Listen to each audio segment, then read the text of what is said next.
Today on the ATL Fan Podcast, we put a bow on SEC Media Days. We also provide you with some inspirational quotes by Kirby Smart from his press conference on Tuesday.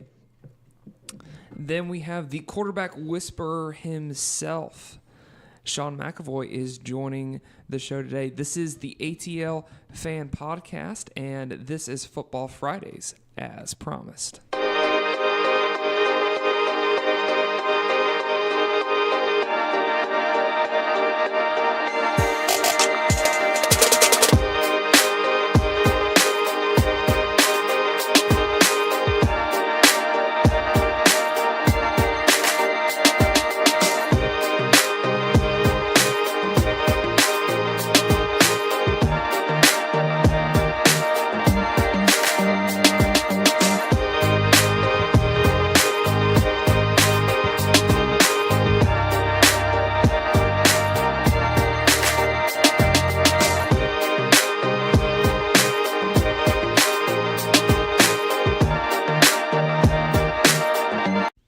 Right now, I just want to tell you guys about a little secret, especially if you are a small business owner or you're a CEO of a company that's about to be a Fortune 500 company, or you're one of those people that just works from home or remote because your company is somewhere out there and it's not in the Atlanta area.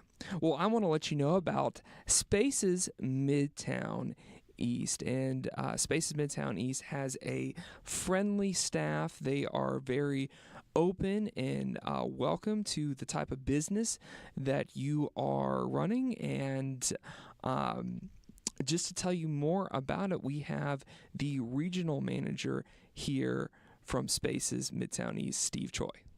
Oh, thank you, Alex, and thanks for getting that secret out there. And absolutely not many people know, but I think they're starting to learn more and more about what we do. We here at Spaces Midtown, we provide both collaborative space as well as private space for all types of professionals, whether that be individuals like yourself or small companies and even large companies. And so I really do appreciate you giving us a chance to get a shout out there, and I absolutely enjoy having you and Fans Favorite Fan come out. So if anybody out there wants to come take a look at what Spaces Midtown East is about, let us know that Alex sent you. We'll offer you a 5-day test drive. Go to www.spacesworks.com and come on in and set up a time, and we'll have you come in and take a test drive for free. Thank you, Steve, for those kind words and that information, because I definitely couldn't remember that off the top of my head. So I definitely appreciate that. It is a block north from the Fox Theater, and if you've lived in this city for about a year, you know where the Fox Theater is. So just check them out. They're right on Peachtree Street, and I'm going to put the link to their website in our show description, so be sure to check out Spaces Midtown, and they'll definitely hook you up. Well, to say the least, it's been an interesting couple of days here in Atlanta, and for someone who grew up here, it is kind of a surreal experience, especially because I've listened to this, I watched this event take place many, many times over the years, and that's SEC Media Days. And Media Days just kind of came and went, and here on the ATL Fan Podcast, we're just going to put a bow on SEC Media Days. And I feel like as a Georgia fan, you should be proud of what Kirby Smart delivered to the table on Tuesday. I think the Nick Saban coaching tree is getting a little bit overblown, because I think if one of his assistants actually beat him, then I think we'd have something to talk about. But with Muschamp and Kirby and Jeremy Pruitt up in Tennessee, I feel like that stuff is just getting overblown, that they came from the Saban coaching tree. I feel like the person that had the most influence over the Saban coaching tree that we're talking about is Kirby Smart, but a lot of people forget about Will Muschamp. Will Muschamp made his career, got his recognition from the work he did at the University of Texas. So I feel like that got a little bit overblown and got talked about way too much, but because no one's dethroned the master yet. But we'll see this year. Steve, because we have Steve Choi joining us, what did you think of SEC Media Days? Because this is the first time you've seen something like this. You probably thought it was a little bit weird that we get this hype about football this early. I thought it was exciting. It was really cool to see how much activity and energy surrounding it. Yeah, I mean, how many months are we away from Game 1? Just 1 month. That's it? Just 1 month after this month. Okay, well then I guess it's not that bad. But yeah, no, I don't know of any other sport. I mean, it was sort of like leading up to the Super Bowl or something, you know? Like Right. All this fanfare and It kind of is. I mean, to me, that that Thursday night leading into Friday is kind of like Christmas Eve for college football fans. yeah, I mean, and then watching you get all jazzed up about everything, and watching the actual footage and everything of the day was pretty exciting. I know you're a little bit taken back by Coach O. Yeah, Coach O. He's an interesting guy. I love his voice. Yeah, I think he likes a good crawfish dinner. Yeah, he seems like a good guy to just like go over to his house one day and have dinner or have a couple of beers. Or see him wrestle an alligator. Alligator, yeah, that would be really cool.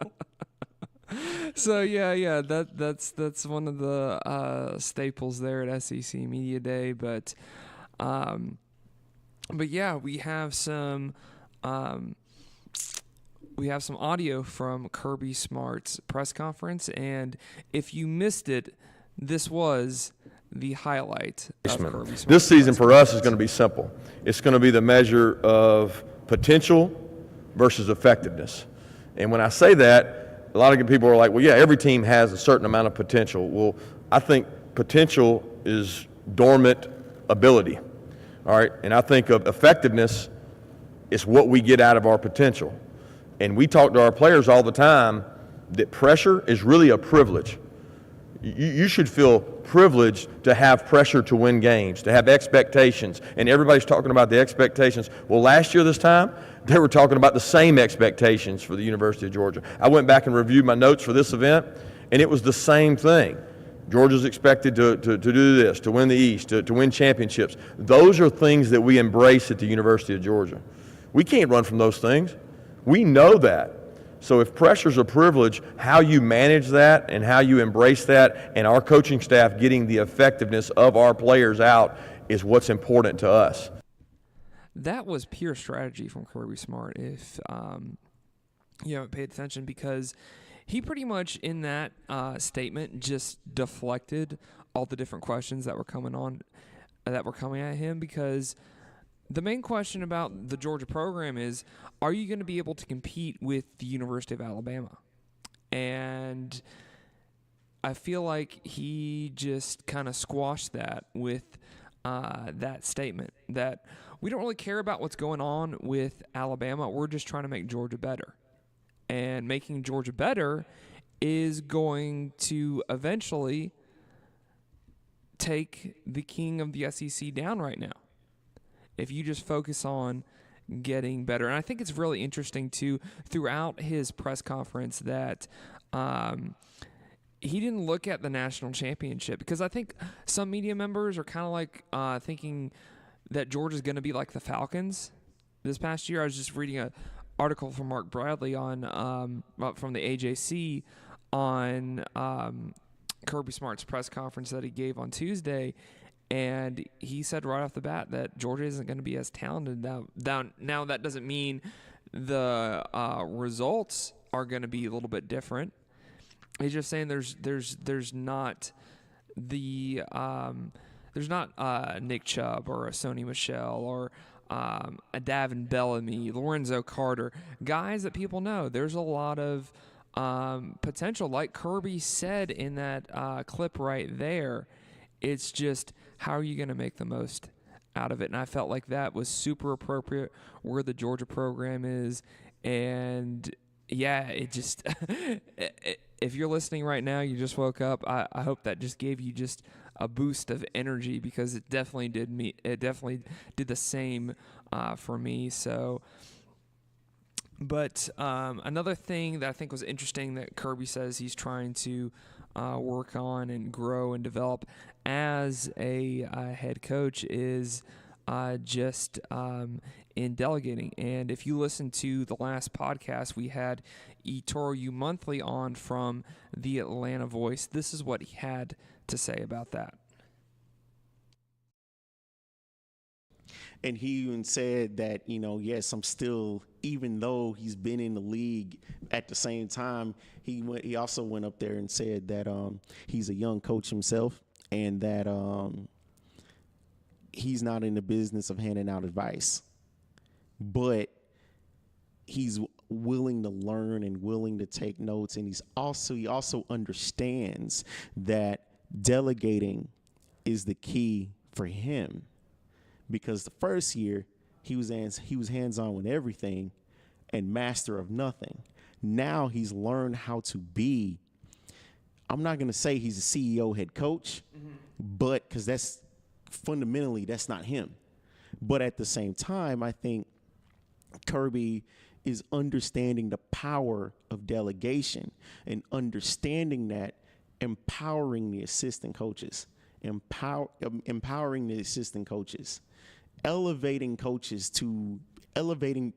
position coaches to assistant head coach, empowering them to do their jobs,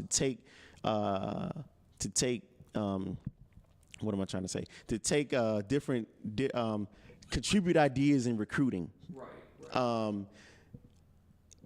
having a greater say-so in the game plan, having a greater say-so in discipline.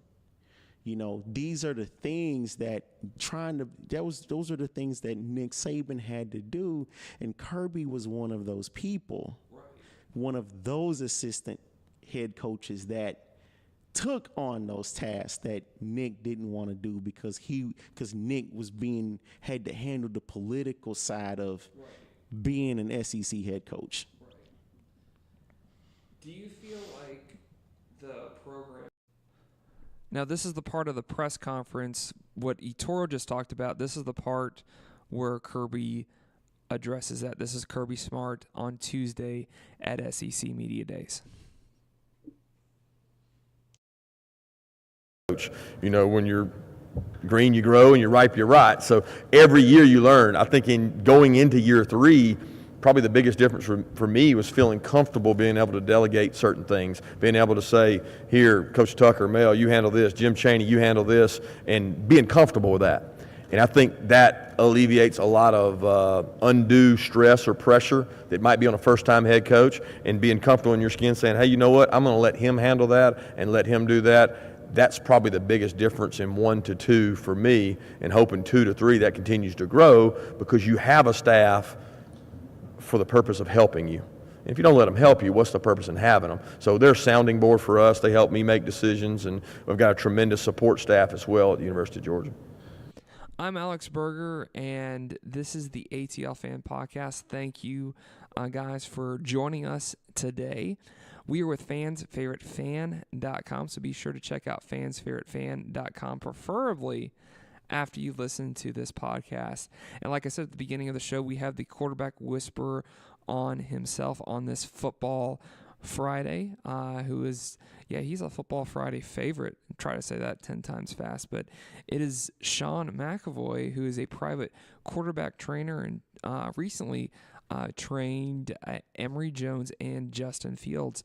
So if you're a big fan of SEC football, recruiting, then you're going to know those guys. So you're going to like to hear what he has to say about those quarterbacks. Also, too, we get into some quarterback transfers that happened recently. So I know that you guys are going to love what Sean has to say here today on Football Friday.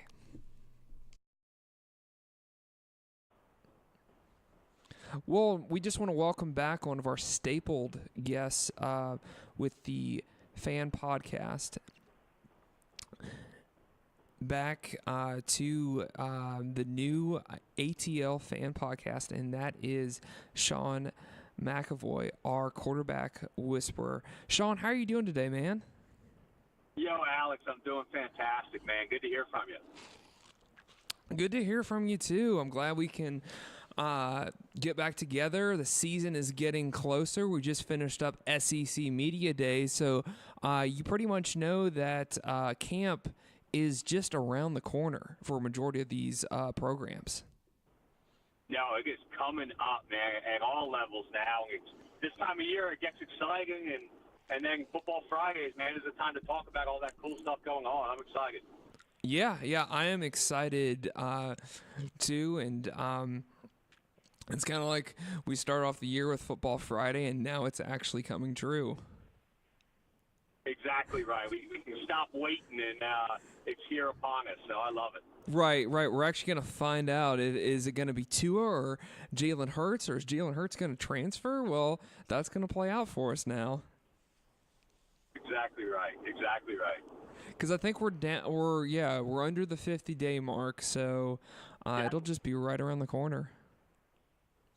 Yeah, and once again, and storylines are going to pop up now once they get back to fall camp, and there'll be rumor mills going and secrets, coming out of different camps on, I heard this guy looks better, that kind of stuff. And we'll still have a few more weeks of fun, but you're right, man. It's games before you know it, and now guys can prove whether they're ready or not.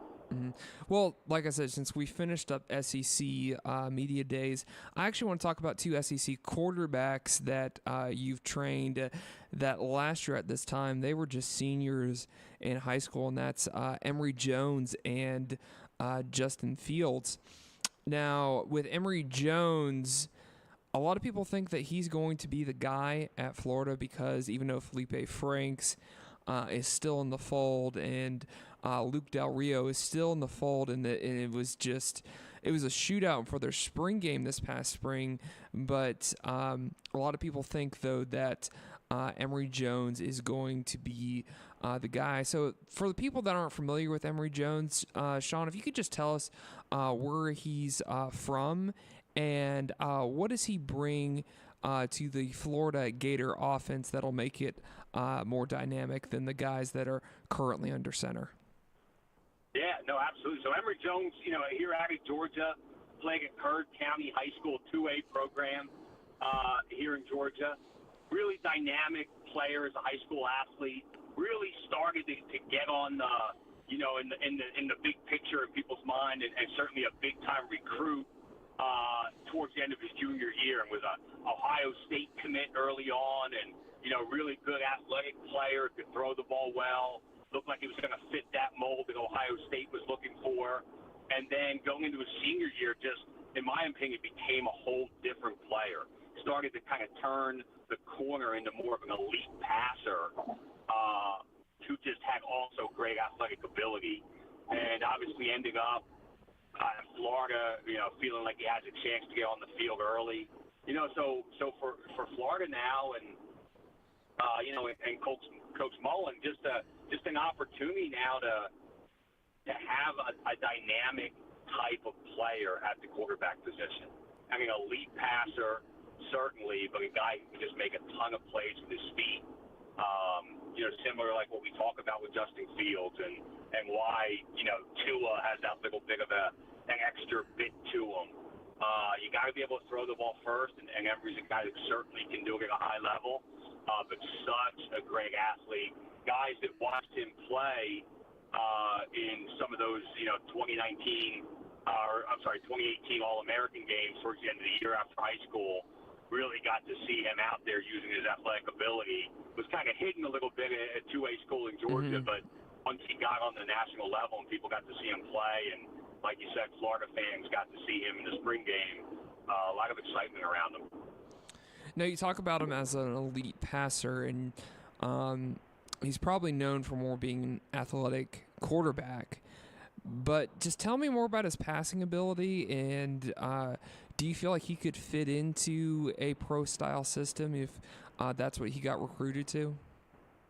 Yeah, I mean, I think he could do whatever he needed to do, right? And I put a lot of credit, in Emory's, on his part here, because when I saw Emory after his junior year in the summer at some of the Elite 11 regionals, and obviously he was one of the original 24 guys who got brought into the Elite 11 last year, he was very inconsistent as a passer. Would be the best guy on the field in moments, would make throws that not a single other quarterback, including guys like Justin and Trevor Lawrence, like they couldn't make the throws that Emory could make. But then Emory would miss a lot of, fairly basic throws. So my original perception of him was very inconsistent, and that had been my opinion that kind of stuck with me. And he went to the Elite 11 and didn't make the final 11, obviously a very loaded Elite 11 class last year. But now when I saw him coming off the spring and has been working with Quincy Avery and myself this spring and through the summer, he's really just taken that next step.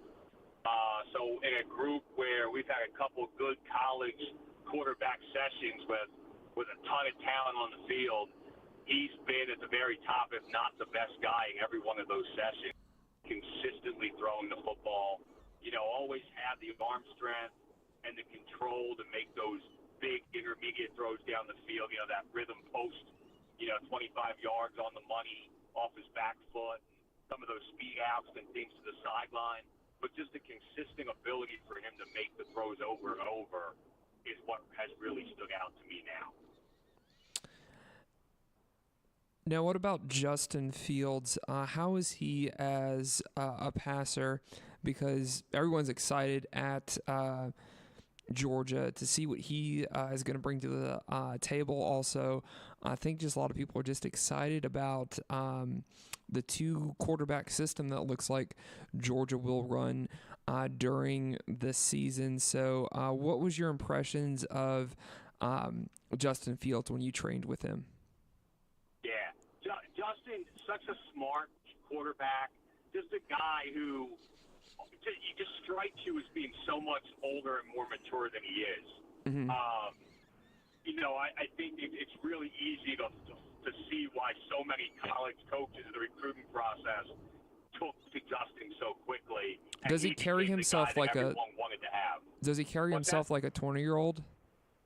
No, so that's the thing. I mean, you could be a senior, just so kind of down to earth, so humble, but carries himself with like a I've been here before type of attitude. Interesting. Which is a funny thing to say about a guy who early enrolled, during his senior year of high school and hasn't stepped foot on a varsity, on a college field yet.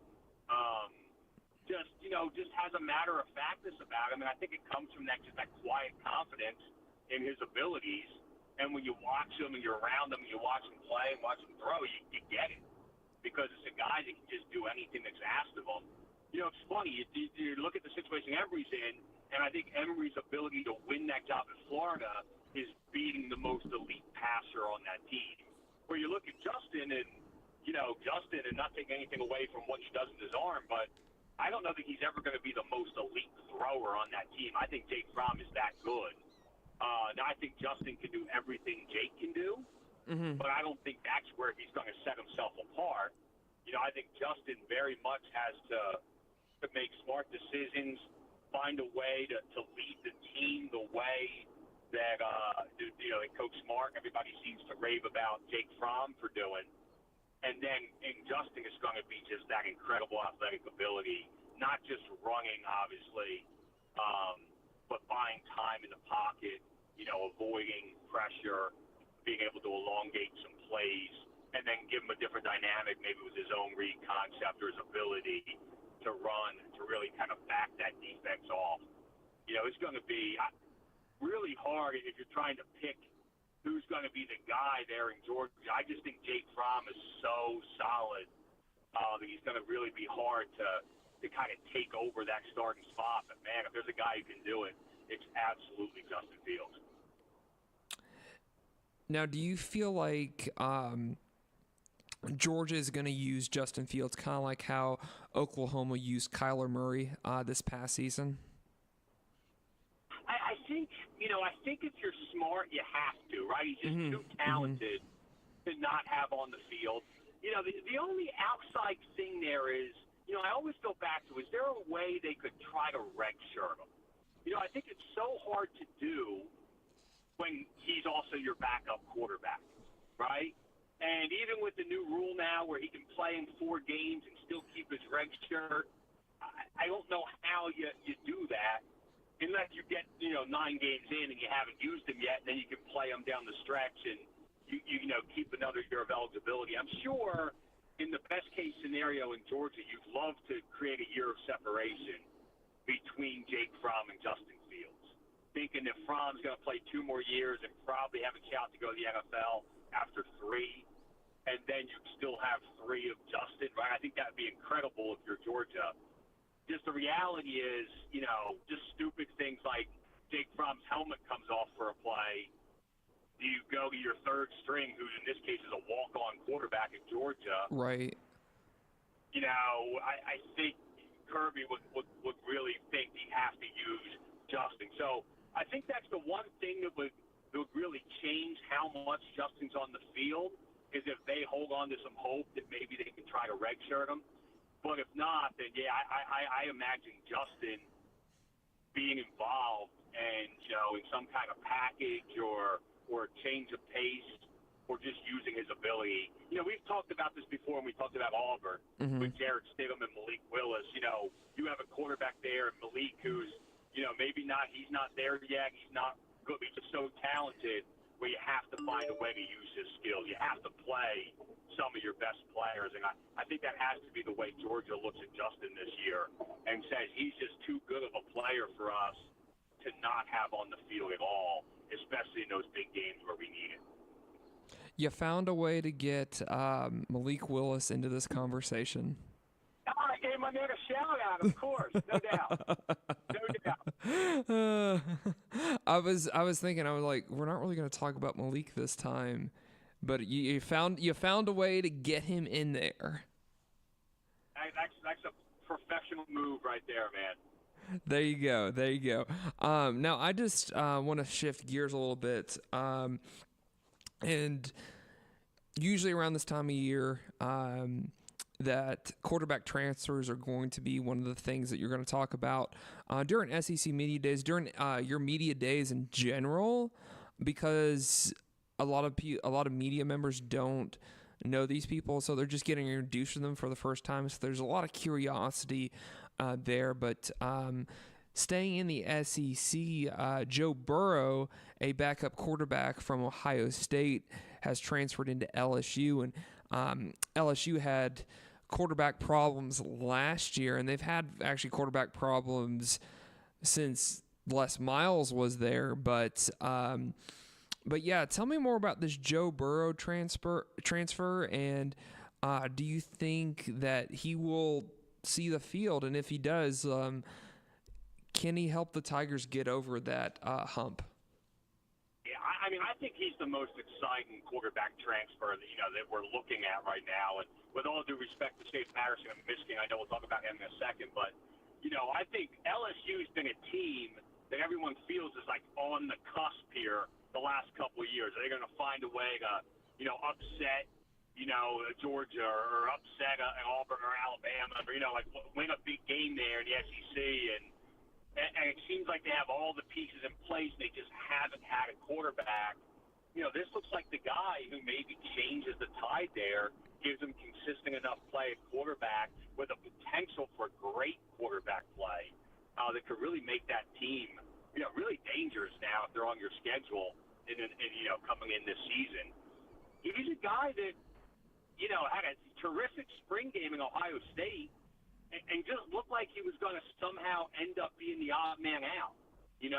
I think Dwayne Haskins, did enough in limited play last year to clearly kind of earn that front runner position. I told you before, Dwayne's a guy that works with us as well. Dwayne, I'll tell you, is, in my opinion, the best quarterback I've ever seen throw live. Oh, wow. He's that good. Wow. I think Dwayne Haskins is just a killer pocket quarterback, perfectly built for the Big Ten, and a guy I expect to have a really big year. but that being said, Joe Burrow probably outplayed him in the spring game last year, So for whatever stock you put into a spring game, I remember thinking, like, man, is Joe Burrow going to somehow, like, keep Dwayne off the field? And then you have, obviously, Tate Martell and all the excitement that comes with him at Ohio State. And so it was really interesting to see what was going to happen there. But then I think the chips fell where they did, and clearly Dwayne was the guy they were confident in there, and Tate was going to be that guy who had the extraordinary athletic ability, and Joe Burrow now became the odd man out of a great situation, and I think saw the writing on the wall and found the place to land. But it's funny, a good friend of mine, Michael Slack, who I train with NFA, is a big LSU fan, and he is so fired up for Joe Burrow being at LSU. He feels like that's the guy now that changes things for that program. So if that guy's fired up, I guess the writing's on the wall. I mean, I think so. I think it's just, with the other quarterbacks that LSU has, and you just kind of you feel like they haven't had the guy. They keep swinging and missing, and now it seems like they got a bona fide, really legitimate guy who's showing ability, at Ohio State in their spring game to be able to handle pressure and play at a big level. And the only reason why I'm skeptical about it is because I watched Coach Orgeron's press conference, and he mentioned him, and he talked about his abilities and stuff, but he didn't seem too confident in him. And I don't know if that was just talking to the media was overwhelming or what have you, but you can tell when a coach gets a quarterback transfer and he's super confident. You saw it with Gene Chizik and Cam Newton, just as an example. Sure. Well, and like I said, I don't think anybody's saying Joe Burrow is, the Cam Newton transfer of this year. Obviously. Oh no, but when you got a good guy. Oh, I get it. It's funny because I'm sure Coach Orgeron has a loyalty to guys that have been in the program, right? He certainly don't want to give the guy the job before he's earned it, right?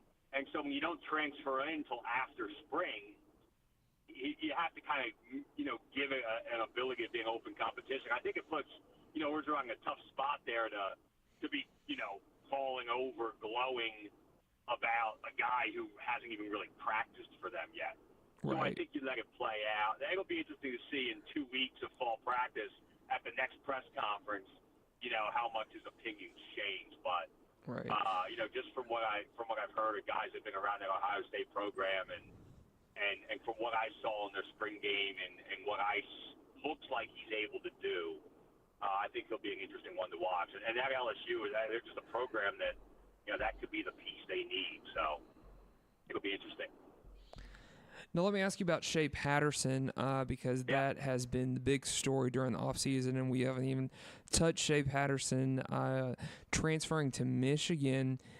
And I had to look him up because I didn't know where he was from, and he's from Shreveport, Louisiana, because usually with these quarterback transfers, it's you want to be closer to home. Well, this guy was in the region and went to a school inside his region, but now he wants to go to the other side of the country up north.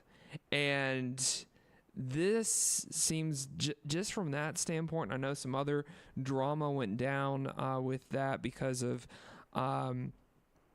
what Ole Miss had to do with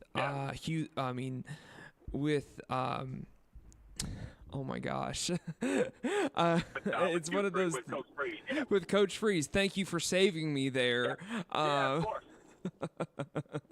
Just laugh at these times, but yeah, with Hugh Freeze, with his departure, things got a little bit different for Shea Patterson. And yeah, just talk to me about this situation right here.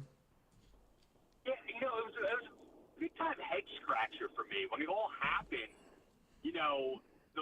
The way it was reported was that Michigan went and got the game changer quarterback transfer that was going to make Michigan a top program, and I just never got it from the beginning. I mean, watching Shea play at Ole Miss, and if I remember correctly, I I think they were trying to save him. They were trying to redshirt him, and he was one of those guys that kind of got screwed by the old rule where there were just so many injuries that they ended up having to pull his red shirt late in the year, and he basically lost an entire year of eligibility just to play the last couple games. Right? Now, once he got on the field, he was like, the new age Johnny Manziel and super athletic and running all over and, some crazy pass plays off platform and was really making some plays, albeit, in like 30-point blowouts, right? Like Ole Miss wasn't a great team then, but you could starting to see maybe a lot of promise out of kind of a good, young, athletic quarterback. And so that's kind of the way I think of Shea Patterson, is that he's got a lot of promise, a lot of potential as a good, young, athletic quarterback. But the reality is that type of quarterback normally isn't the guy who changes the destiny of a team. Now, Johnny Manziel did, but I think he's, kind of a once every 10-year type of quarterback. I'm not sure I've seen enough from Shea Patterson to think he's going to go and save things for Michigan. And remember, just because of who they have to play, right? I mean, you got to go battle, a Tracy McSorley-led Penn State team. Right. Really good, solid team with great quarterback play. We've already talked about Ohio State and how I think about Dwayne Haskins, another really good quality, great quarterback-led team there. And so, to me, when you stack up Michigan against those two, Michigan's clearly the team with the worst of those three quarterbacks. I don't think it's even arguable that Shea Patterson's not on the level of those two other guys. Now, who is, right? So that's not necessarily a shot at Shea Patterson. It's interesting to me that, with the way Coach Harbaugh, acts like he's found his guy. I think there's a potential that could, maybe work out, or it could maybe big time, go the other way. I think the story, obviously, right Ole about Miss and everything that happened with Hugh Freeze and Shea Patterson found the excuse to get out of there, but, I'm not sure that, how much the future of Shea Patterson at Ole Miss was really there anyway. Right. As they start to change that team around. So that's a really interesting one to me, and really kind of a fun one, I think, to see how it plays out this year. Right. And Michigan has to play Notre Dame the first game of the season at Notre Dame Stadium. So no gimmies to start off the season. That's it, and that's another one. The way Ian Book at Notre Dame played, towards the end of the year last year and came in and played late in that bowl game. I mean, there's another game where you're going in, and I'm not sure the best quarterback, once again, isn't on the other team, not Michigan. So, normally when you think you found your guy, that's an advantage you bring into the stadium every week. And, I think just off the top, we named 3 or 4 games where, I don't think Michigan can say that. So it'll be interesting. Right. It always is. And I know this is what happens when I take a break, that we could just talk about this forever, but I don't know if our listening audience wants to hear about this forever.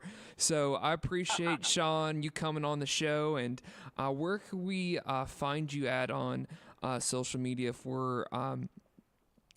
if people are interested to see what you're doing with your quarterback development? Yeah, absolutely. It's QB Coach McEvoy. QB Coach McEvoy on both Instagram and Twitter. We're rocking and rolling with Quincy Avery and I have QB Takeover going in full swing, and there you go. Then the season for myself at Buford's right around the corner. So.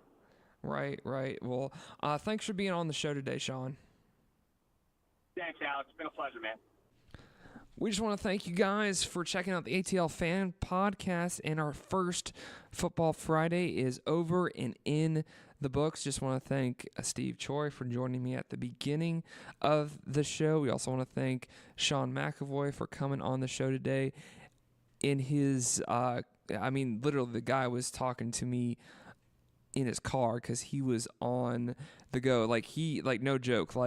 He had a training session that was in Knoxville, Tennessee, and he was driving back to the Atlanta metro area to try to get the Sandy Springs area by 7. So hats off to you, Sean. You're dedicated at your craft, and definitely appreciate you taking the time to coming on the ATL Fan Podcast. But now this is when we need your help.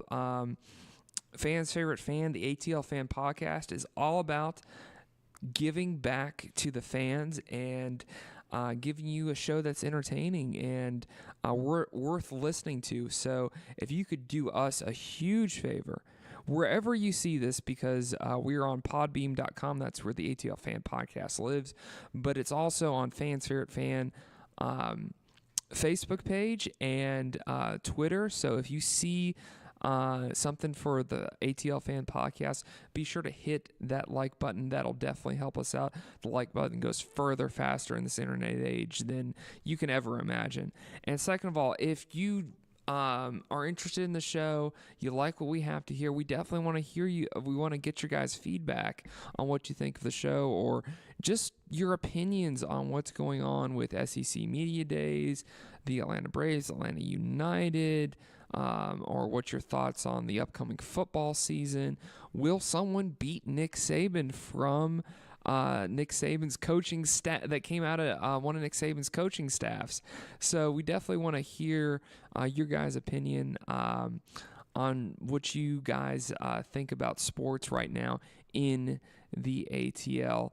I'm Alex Berger. Thanks for listening, and Fan Show 72 is out. Excuse me, ATL Podcast. ATL Podcast episode 72 is out.